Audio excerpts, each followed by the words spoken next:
नमस्कार, prime news में आपका स्वागत है। खबर उन्नाव बागरमऊ से है। उन्नाव बागरमऊ तहसील क्षेत्र के मिलपुर गांव में एक परिवार की झोपड़ी दबंगों द्वारा उजाड़ दी गई।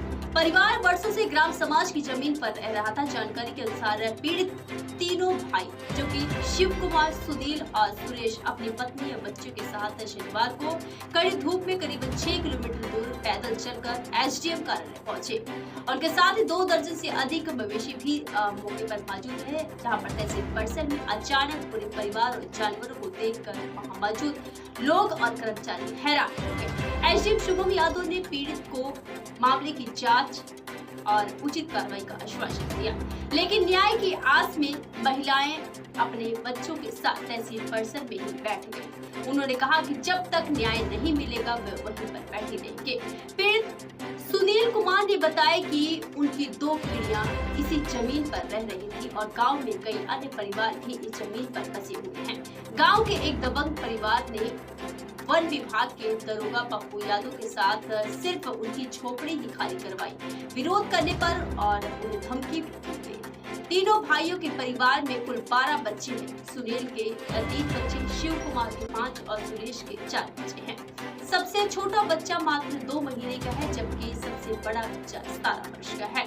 ग्राम प्रधान दिवाकर ने भी पीड़ित के पक्ष में बयान दिया। बताया है कि परिवार बीते 30 वर्ष से ग्राम समाज की उक्त भूमि पर रह रहा और उन्होंने ये भी कहा है कि जहां यह परिवार रह रहा था वह जमीन चकबंदी के तहत रास्ते में आ गई है, लेकिन वहां और भी लोग रहते हैं जिन्हें नहीं हटाया गया।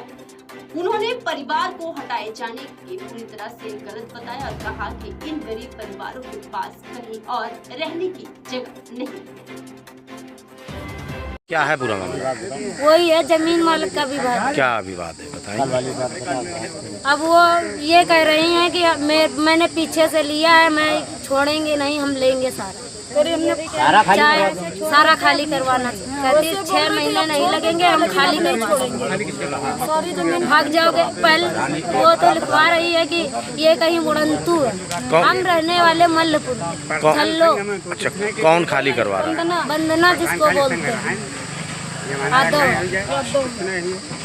शिव कुमार। कहाँ रहते हैं? मल्लपुर चाला। क्या मामला है? आज आप लोग तहसील हैं, क्या है पूरा मामला ये है कि हमारे जानवर कल भैंसी खोली गिरफ्तार देने, बकरी खोली गिरफ्तार देने, असला लेके आ गए हुए गल्लो और उनके भाई राजेश, वो छोटू, राजा, बबलू और उनके साथ 5-6 आदमी आते हैं वगैरह वगैरह। और बहू है होती है हम ने हमारी औरतन गाड़ी बुआ देने उल्टा से उनका मारन दौड़त गंदी गंदी गालियाँ दे रहे हैं। और फिर जो है आज वह काम वहाँ की पप्पू इंस्पेक्टर पहुँचे, वो कह रहे हैं कि तुम्हें गाड़ी में लाठी डरवा देवे अगर थाने पहुँचिए, वीडियो को नहीं होगा तो आई के मारे थाने चले हो, मार लाठी डरवाए, हाथ पैर डरवा देवे, गाड़ी में लाठी डरवा देवे चले। तब मजबूरी में हमका भैंसी बकरी सुअर लेके आना पड़ा। अब हम मजबूर थे, इसीलिए हम आए। कितने सालों से आप लोग वहाँ रह रहे हैं? वहाँ हमारे बाबा भी वहीं रह रहे थे, पिताजी रह रहे, आधे लगे हम वो खटखटाया, इसलिए वो बात है, इसीलिए हमें वो कर रहे हैं, परेशान अब किया जा रहा है। वो लोग मर्डरी है ना, माना जाए तो उनके पिछली फाइलें खुलवा के दिखवा ली नहीं जाए। यहाँ बांगर में कोतवाली में एक बार 307 मुकदमा हो चुका हमारे पर, गोली मार रहे, तब वहाँ कुछ नहीं। हमने 6 मुलजिम लिखवाए, 2 मुलजिम रखे, 4 मुलजिम यहाँ गायब कर देने, पैसा कुछ नहीं होगा। क्या है ये पूरा मामला? मामला यह है कि इनका ज़मीन जो जिस पे कब्जा है जी, ये बहुत पुराना कब्जा है इनका खुद का, जहाँ पे ये लोग रह रहे हैं। ये मेरी जानकारी में, जहाँ तक मेरी उम्र, अपनी उम्र के हिसाब से बात करूँ तो मैं खुद 30-35 साल से इनको वहीं पे देख रहा हूँ, जब से समझ आई है। लेकिन जो ज़मीन है जिसमें ये रह रहे हैं वो रोड के नाम से दर्ज है ज़मीन।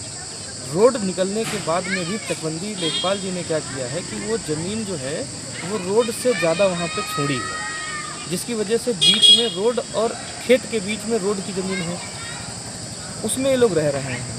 पीछे खेत है, जो पीछे खेत है वो चाहते हैं कि हम रोड तक आ जाएं, लेकिन जब काफ़ी पुराना कब्जा है, कम से कम सन 2000 से भी पहले का कब्जा है, तो नियमता तो ये है कि इनको हम हटा नहीं सकते। अगर हम हटाते हैं तो इनको कहीं और रहने की जगह देना पड़ेगा मुझे, और कहीं और रहने के लिए अभी इस समय पर्याप्त जगह नहीं है।